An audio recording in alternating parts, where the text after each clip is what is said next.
As You Like It by William Shakespeare. Act 4, Scene 1. Enter Rosalind as Ganymede, Celia as Aliena, and Jaques. I prithee, pretty youth, let me be better acquainted with thee. They say you are a melancholy fellow. I am so. I do love it better than laughing. Those that are in extremity of either are abominable fellows, and betray themselves to every modern censure worse than drunkards. Why, 'tis good to be sad and to say nothing. Why, then, 'tis good to be a post. I have neither the scholar's melancholy, which is emulation, nor the musician's, which is fantastical, nor the courtier's, which is proud, nor the soldier's, which is ambitious, nor the lawyer's, which is politic, nor the lady's, which is nice, nor the lover's, which is all of these. But it is a melancholy of mine own, compounded of many simples, extracted from many objects, and indeed the sundry computation of my travels, in which my often rumination wraps me in a most humorous sadness. Oh, a traveller!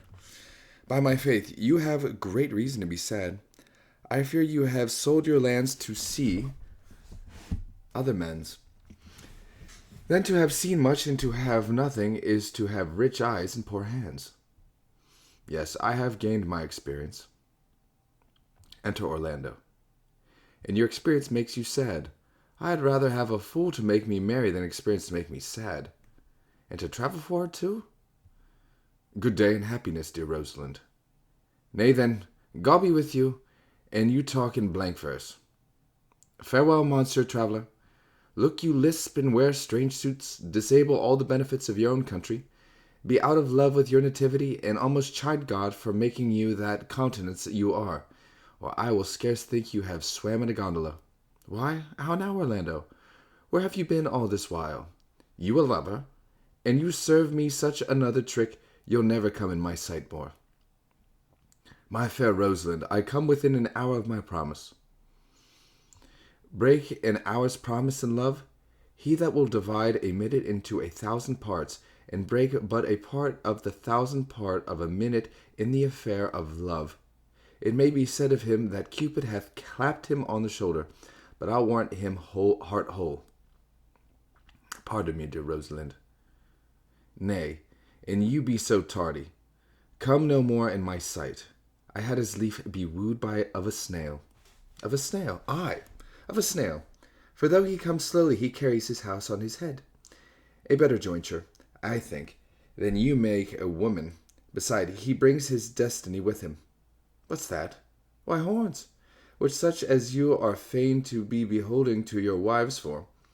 But he comes armed in his fortune, and prevents the slander of his wife. Virtue's no horn maker, and my Rosalind is virtuous.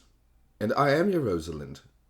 It pleases him to call you so, but he hath a Rosalind of a better leer than you. Come, woo me, for now I am in a holiday humour, and like enough to consent. What would you say to me now, and I were your very, very Rosalind? I would kiss before I spoke. Nay, you were better speak first, and when you were gravelled for lack of matter, you might take occasion to kiss. Good orators, when they are out, will spit. And for lovers lacking, God warrant us, matter, the cleanliest shift is to kiss. How if the kiss be denied? Then she puts you to entreaty, and there begins new matter. Who could be out, being before his beloved mistress? Marry, that should you, if I were your mistress, or I should think my honesty ranker than my wit. What? Of my suit? Not out of your apparel, and yet out of your suit. Am not I your Rosalind? I take some joy to say you are, because I would be talking of her. Well, in a person, I say I will not have you. Then, in mine own person, I die. No, faith, die by attorney. The poor world is almost 6,000 years old, and in all this time there was not any man died in his own person, videlict in a love cause. Troilus had his brains dashed out with a Grecian club, yet he did what he could to die before, and he is one of the patterns of love. Leander, He would have lived many a fair year through, though hero had turned none, if it had not been for a hot midsummer night. For, good youth, he went but forth to wash him in the Hellespont, and, being taken with a cramp, was drowned. And the foolish chroniclers of that age found it was Hero of Cestus. But these are all lies. Men have died from time to time, and worms have eaten them, but not for love. I would not have my right Rosalind of this mine, for I protest her frown might kill me. By this hand it will not kill a fly. But come, I will be your Rosalind in a more coming-on disposition, and ask me what you will, I will grant it. Then love me, Rosalind. Yes, faith, will I, Fridays and Saturdays and all. And wilt thou have me? Aye, and 20 such. What sayest thou? Are you not good? I hope so. Why then? Can one desire too much of a good thing? Come, sister, you shall be the priest and marry us. Give me your hand, Orlando. What do you say, sister? Prithee, marry us. I cannot say the words. You must begin, will you, Orlando? Go on. Will you, Orlando, have to wife this Rosalind? I will. Aye, but when? Now, as fast as she can marry us. Then you must say, I take thee, Rosalind, for wife. I take thee, Rosalind, for wife. I might ask you for your commission, but I do take thee, Orlando, for my husband. There's a girl goes before the priest, and certainly a woman's thought runs before her actions. So do all thoughts. They are winged. Now tell me, how long would you have her after you have possessed her? Forever and a day. Say a day without the ever. No, Orlando. Men are April when they woo, December when they wed. Maids are May when they are maids, but the sky changes when they are wives. I will be more jealous of thee than a Barbary cock-pigeon over his hen, more clamorous than a parrot against the rain, more newfangled than an ape, more giddy in my desires than a monkey.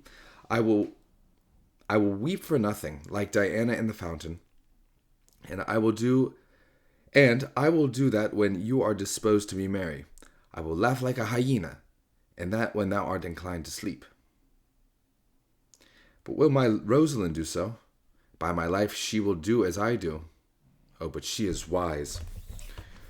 Oh, else she could not have the wit to do this. The wiser, the waywarder.